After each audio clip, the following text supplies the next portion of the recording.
আজ এসআইআর এর নামে সাধারণ মানুষকে হয়রানির প্রতিবাদে কংগ্রেসের প্রতিবাদ সভা হয় মহেশতলা ডাকঘরের মোড়ে। প্রায় আধ ঘন্টারও বেশি সময় ধরে এই অবরোধ চলে। কুশপুতুল দাহ করে এই প্রতিবাদ সভা সম্পন্ন হয়। এই অবরোধে উপস্থিত ছিলেন কংগ্রেসের মহেশতলা ব্লক সভাপতি শোয়েব পিয়াদা ও মহেশতলার প্রাক্তন চেয়ারম্যান প্রশান্ত মণ্ডল। এছাড়াও উপস্থিত ছিলেন কংগ্রেস কর্মী সমর্থকরা।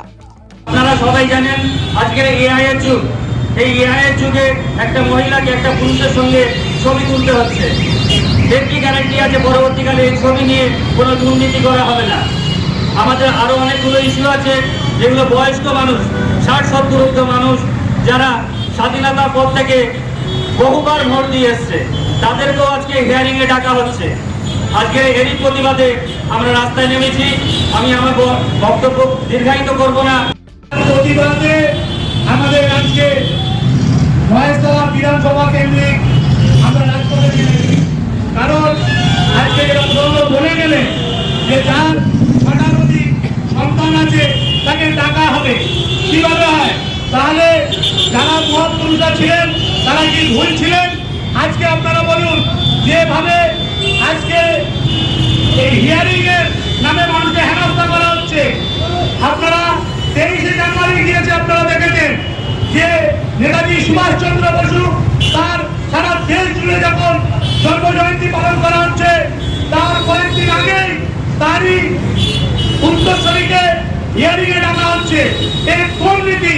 যারা দেশটাকে স্বাধীন করলো তাদেরকে আজকে তারই উত্তরসূরিকে আজকে হিয়ারিং এর জন্য ডাকা হচ্ছে। আপনারা বলুন যে 6টা সন্তান থাকলে হিয়ারিং এ ডাকা হবে, তাহলে কি মোদীকে হিয়ারিং এ ডাকা হবে কেন? মোদীর কয় ভাই বোন, অমিত শাহ কয় ভাই বোন, এদেরকে আগে হিয়ারিং এ ডাকুন না, তারপরে সাধারণ মানুষকে ডাকবে। এই সাধারণ মানুষকে যেভাবে আজ হেনস্থা করা হচ্ছে হিয়ারিং এর নামে, এই প্রতিবাদে কংগ্রেস আজকে রাজপথে। আপনারা জানেন যে সঠিক নথিপত্র দেওয়ার পরেও আমি যে বুথ থেকে বিলম্ব করি, সেই বুথে 850 ভোটার, 450কে হিয়ারিং এর জন্য ডাকা হয়েছে। সবটি ভুল কাগজ, ভুল হতেই পারে না, কারণ মানুষকে হেনস্থা করা হচ্ছে।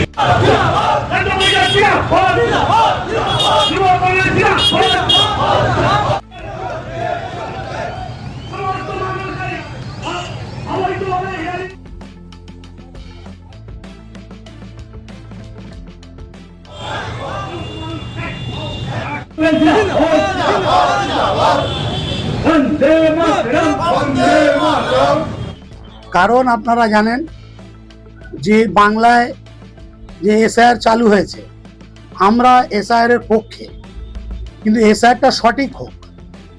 আমরা যেটা দেখছি হিয়ারিং এর নামে মানুষকে যেভাবে হেনস্থা করা হচ্ছে, কারণ আপনারা জানেন যে 58 লক্ষ যে প্রথম এসআইআর চালু হয়ে যাদের নাম বাদ পড়েছিল, তাতে কটা রোহিঙ্গা পাওয়া গিয়েছে? কংগ্রেসের দাবি এই জায়গায় কটা রোহিঙ্গা পাওয়া গিয়েছে? একটাও রোহিঙ্গা পাইনি, একটাও ঘুষপেটিয়ে পাইনি। তাতেই কি হয়েছে? বিজেপি অথবা বিজেপির পেটুয়া জ্ঞানেশ কুমার ইলেকশন কমিশনারের মাথার ঠিক নেই। তারপরে দেখতে পেলাম 1,34,00,000 যেভাবে মানুষকে হেনস্থা করা হচ্ছে, হিয়ারিং এ ডাক হলো। কারণটা কি? কারণটা খোলসা করে মানুষকে বলুক। তারপরে আপনারা দেখতে পাচ্ছেন যাদেরকে হিয়ারিং এ ডাকা হচ্ছে তাদেরকে প্রথম থেকে কোনো রিসিপ্ট কপি দিচ্ছিল না। তারপরে কোর্ট এতে ইন্টারফেয়ার করার পরে এখন রিসিপ্ট কপি দিচ্ছে। তারপরেও আমরা বুঝতে পারছি না যে সমস্ত মানুষকে রিসিপ্ট কপি দেওয়া হচ্ছে তারা আতঙ্কে আছে। বাংলার সাধারণ ভোটার, সাধারণ মানুষ খুব আতঙ্কে ভুগছে যে আগামী দিন আমাদের নামটা ভোটার লিস্ট থেকে কাটা যাবে না। তো তার প্রতিবাদে আমাদের লড়াই, যে আপনারা যাদেরকে হিয়ারিং এ ডাকছেন তাদেরকে যে নোটিশটা দিচ্ছেন, সেই নোটিশে অন্তত লিখে দিন যে এটা রাইট, সেটাও করছে না। তার প্রতিবাদে আমাদের লড়াই, সিস্টেমের বিরুদ্ধে আমাদের লড়াই। আমরা চাই এসআইআর হোক, যারা মৃত ব্যক্তি, যারা এখান থেকে চলে গিয়েছে তাদের ভোটার লিস্ট থেকে নাম কাটা যাক সঠিকভাবে। যেগুলো অবৈধ সেটা কাটা যাক, যারা বৈধ তারা যেন ভোটার লিস্টে নাম থাকে।